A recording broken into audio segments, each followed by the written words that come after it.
हरीश रावत ने जब से ऐलान किया है कि वो 15 दिन के लिए राजनीतिक ब्रेक पर रहेंगे, तब से सियासी गलियारों में उनका ये फैसला कांग्रेस से नाराजगी के तौर पर देखा जा रहा है। जहां एक तरफ हरदा की नाराजगी को लेकर कांग्रेस खेमे में बची नजर आ रही है, तो वहीं दूसरी तरफ बीजेपी तंज कस रही है कि अब हरीश रावत की कांग्रेस में पूछ नहीं है। देखिए रिपोर्ट। हरीश रावत हैं कांग्रेस से नाराज, खेमों में बटी हुई दिख रही कांग्रेस। कुंजवाल ने दिया हरदा का साथ। कांग्रेस नेता हरीश रावत ने एक बार फिर उत्तराखंड कांग्रेस की राजनीति में भूचाल ला दिया। कांग्रेस से हरीश रावत की नाराजगी बढ़ गई है और हरीश रावत की नाराजगी से कांग्रेस खेमों में बटी हुई दिखाई दे रही। हाल ही में कांग्रेस ने 6 विधानसभा सीटों से 6 प्रमुख नेताओं को कांग्रेस में शामिल किया। ऐसे में कहा जा रहा है कि हरीश रावत की नाराजगी बढ़ गई है।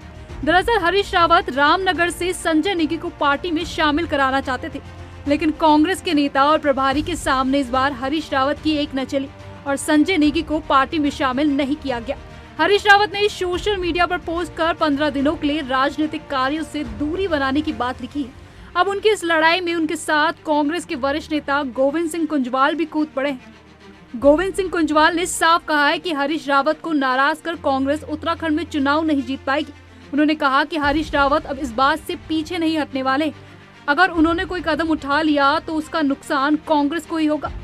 लेकिन उसी ज्वाइनिंग में हरीश रावत जी ने संजय नेगी का नाम भी सुझाया था, जो रामनगर से हैं, निर्दलीय हैं, आज तक किसी दूसरी पार्टी में नहीं गए हैं।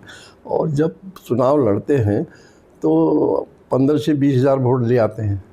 निर्दलीय के रूप में 15 से 20 हज़ार वोट वाला व्यक्ति बहुत मायने रखता है। तो उनको ज्वाइन कराने के लिए माननीय हरीश रावत जी ने जब कहा तो सभी ने उसको नकार दिया। उस बैठक में हमारे प्रदेश की माननीय प्रभारी जी भी थी और वरिष्ठ लोग तो थे ही। तो जब उनकी बात नहीं मानी गई तो अब वो कहते हैं कि मैं इस मुद्दे से पीछे नहीं हट सकता। अच्छा, तब से उनकी गतिविधियाँ कुछ अलग अलग किस्म की हो रही हैं, कभी कुछ बयान दे रहे हैं, कभी कुछ बयान दे रहे हैं। तो ऐसी स्थिति में मानना मेरा ये कहना है कि हरीश रावत जी जैसे वरिष्ठ नेता इस प्रदेश के और देश में भी उनके कई फॉलोअर हैं, वो अगर कोई गलत निर्णय ले लेते हैं चुनाव के वर्ष में तो फिर कांग्रेस नुकसान में जाएगी। हरदा को किया जा रहा साइडलाइन, कांग्रेस का उम्रदराज नेताओं से किनारा।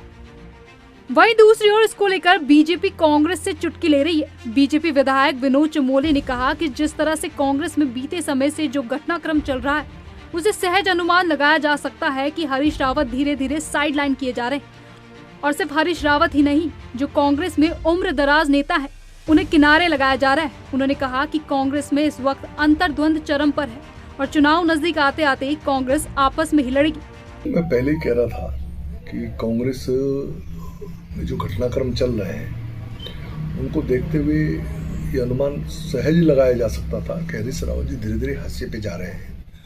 और मात्र हरीश रावत ने तो जो उनका जो पुराना नेतृत्व है, जो कह सकते हैं कि पुराने कांग्रेसी हैं, ये जो थोड़ा सा उम्रदराज कांग्रेसी हैं, वो धीरे धीरे किनारे किए जा रहे हैं। और ये जो अभी घटनाक्रम चल रहा है, ये उसी की परिणति है। तो मैं समझता हूँ कि कांग्रेस के अंदर अंतर्विरोध इस समय चरम पर है और चुनाव नजदीक आते आते देखना ये सड़कों पर न्यूनतम पैजार होगी, ये आपस में लड़ेंगे। 2027 के विधानसभा चुनाव से पहले अब तमाम राजनीतिक पार्टियों में सरगर्मियां तेज हो चुकी हैं।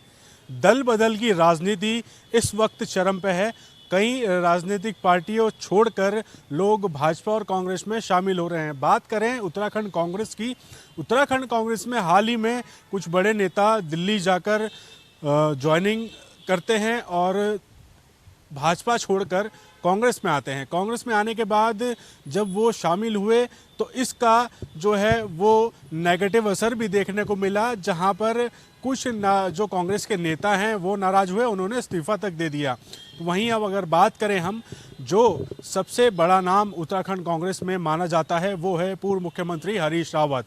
जब इन लोगों ने जो 6 लोग थे, उन्होंने दिल्ली जाकर जब सदस्यता ग्रहण करी, उसके बाद से ही हरीश रावत ने एक सोशल मीडिया पर पोस्ट डालकर ये बताया कि वो 15 दिन तक राजनीतिक कार्यक्रमों से दूरी बना के रखेंगे।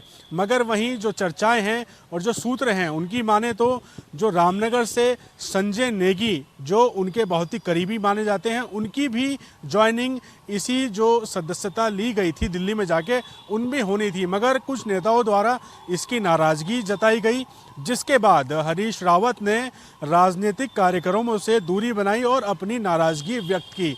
बात करें, और भी कई ऐसे नेता हैं जो आने वाले समय में शामिल होंगे और कांग्रेस में जो ये खींचतान का दौर है और जो अंदरूनी नाराज़गी है वो निकलकर सामने आएगी। मगर हाल फिलहाल हरीश रावत का ये कहना है कि वो ऐसा कुछ नहीं, 60 साल की उम्र उनकी हो चुकी है और जो राजनीतिक करियर है 60 साल में उनका इतना ब्रेक तो बनता है। मगर राजनीतिक विश्लेषक का ये कहना है कि यह जो अंदाज़ है हरीश रावत का, ये पुराना है और काफ़ी लंबे समय से जब भी उन्हें कोई मैसेज हाईकमान तक पहुंचाना होता है तो वो ऐसे पोस्ट सोशल मीडिया पे शेयर करते हैं ताकि उनका ध्यान हरीश रावत तक पहुंच सके। बहरहाल अभी जो दल बदल का दौर है वो आने वाले चुनाव तक ये और तेज़ होने वाला है और कितने अभी और नाम हैं। फिलहाल संजय नेगी को अभी असमंजस बना हुआ है कि वो शामिल होंगे या नहीं। इसको लेकर नाराज़गी हरीश रावत की ज़रूर दिखाई दे रही है, मगर कुछ नेता ये भी कह रहे हैं कि ऐसा कुछ नहीं है, कांग्रेस में ऑल इज़ वेल है।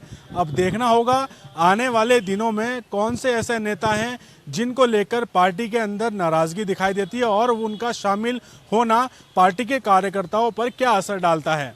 रफ्तार मीडिया से देहरादून के लिए अपने वीडियो जर्नलिस्ट अफजाल के साथ सुशांत सिंह।